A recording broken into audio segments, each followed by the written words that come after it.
They wake up early, but not out of panic or pressure. The people who live to 100 often rise with the sun, not because they have an alarm blaring, but because their bodies and minds are in harmony with the natural rhythm of the world. These centenarians, scattered across the globe in places from the hills of Sardinia to the islands of Okinawa, carry with them more than long years. They embody a lifestyle that speaks to a quiet wisdom about health, joy, and purpose. You will not find them obsessing over the latest fitness trends or measuring every carb and calorie. What you will find is consistency and intention. These people move their bodies every day, not in the form of grueling workouts, but through natural physical activity. They garden, they walk, they climb stairs. In some places, they herd goats or tender rice paddies well into their 90s. Movement is woven into their daily lives, never a chore but a necessity born from the landscape and the culture they inhabit. Food plays a central role, but it is not worshipped. Meals are not wolfed down on the way to a meeting. Instead, they are enjoyed slowly, often in the company of family or friends. In Okinawa, there is a saying, harahachibu, which means eat until you are 80% full. This habit alone does wonders for longevity. Overeating taxes the body, but stopping before fullness keeps the body lean and healthy. What they eat is just as important. Their diets are rich in plants, beans, whole grains, and only small amounts of meat. In Ikaria, Greece, wine is enjoyed moderately and always with a meal. In Nicoya, Costa Rica, you will find plenty of corn, squash, and black beans. These are humble foods, yet they are powerful. There is something else these long-lifers share. They're not alone. They are connected to others through strong bonds of friendship and family. They belong to communities that still value the elderly, that see age not as a burden, but as a badge of honor. In these places, grandparents often live with or near their children and grandchildren. Stories are passed down. Meals are shared. Time is spent together, not scheduled in between more important obligations. This deep sense of belonging may be the most powerful medicine of all.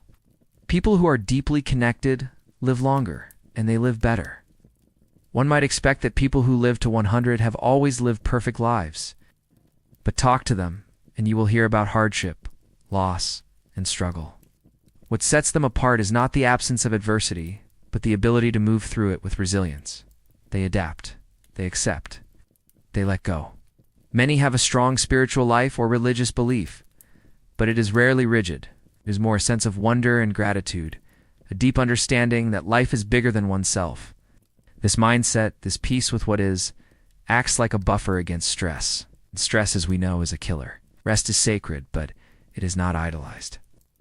These people sleep well, but they are not obsessed with tracking their sleep cycles or purchasing the latest memory foam pillow. They wind down naturally, often going to bed not long after sunset and waking with the light. Their evenings are quiet. Screens are rare. In their world, the body and the day slow down together. Sleep is not fought for, it is welcomed. You will find that many centenarians have a purpose that outlasts their careers. In Okinawa, it is called ikigai, a reason to wake up in the morning.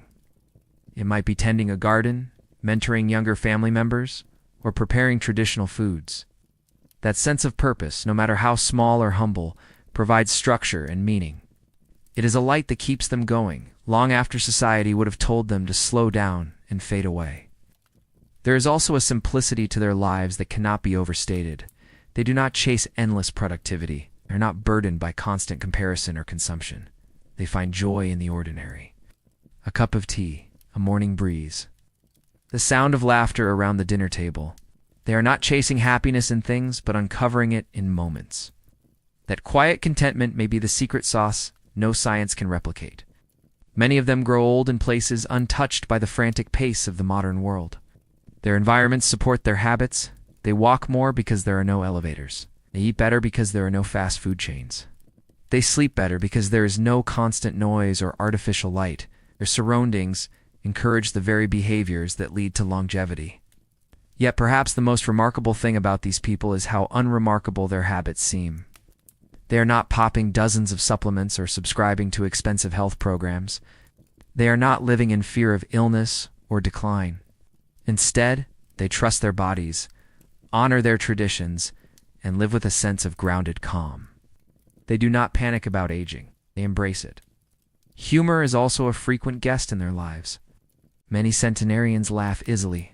They take their health seriously, but they do not take themselves too seriously. They share jokes. They tease each other. They dance. They tell stories.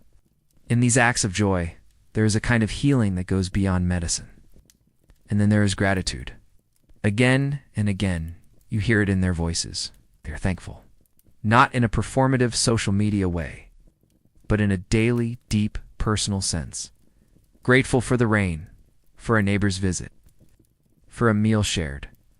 This kind of gratitude is not flashy, but it builds a kind of emotional muscle that carries them through the decades. Centenarians are not all the same. They come from different continents, speak different languages, and follow different traditions. But beneath those differences lie common threads: simplicity, community, purpose, movement, plant-based diets, low stress, deep sleep, a dash of wine or tea, and perhaps most importantly, love, the giving and receiving of it. They love their families. They love their work, or what their work has become. They love the rhythm of life. Living to 100 is not about finding a single magical secret. It is not a pill or a supplement or even a superfood. It is a way of life. It is hundreds of tiny choices made over and over again, quietly and without fanfare. It is living in a way that honors the body and soul alike. As our world becomes increasingly chaotic, fast-paced, and disconnected, the habits of those who live to 100 offer not just hope, but a blueprint. They remind us that long life is not just about extending years. It is about expanding moments. It is not about avoiding death, but about embracing life. Their wisdom is not behind glass, locked in ancient scrolls. It is in the morning stretch, the shared meal, the walk through the village, the afternoon nap, the belly laugh, the evening prayer. It is in listening more, rushing less, and remembering what really matters. If we pay attention to how they live, not just how long they live, we might just find that we do not need to chase longevity after all. We can live it, one day at a time, starting now. So what can we really learn from those who live to 100? It is not about chasing some magical cure or perfecting every health trend. It is about slowing down, moving often, eating well, and staying close to the people you love. It is about laughing when you can, forgiving quickly, and finding joy in the small, ordinary moments that make up a life. These centenarians are not living forever, but they are living fully, and that is the true secret. As you walk away from this video, maybe take a moment to look at your own daily rhythm. Maybe it is not about adding more, but letting go of what weighs you down. Maybe it is not about fixing everything overnight, but taking one small, meaningful step today. Longevity is not just about years. It is about how you fill them. And the habits of those who reach 100 show us how deeply beautiful that journey can be. Thanks for spending time here with us. If you found something inspiring in this story, consider subscribing and sharing it with someone who could use a little more peace, purpose, or perspective. Until next time, take care of yourself and live well.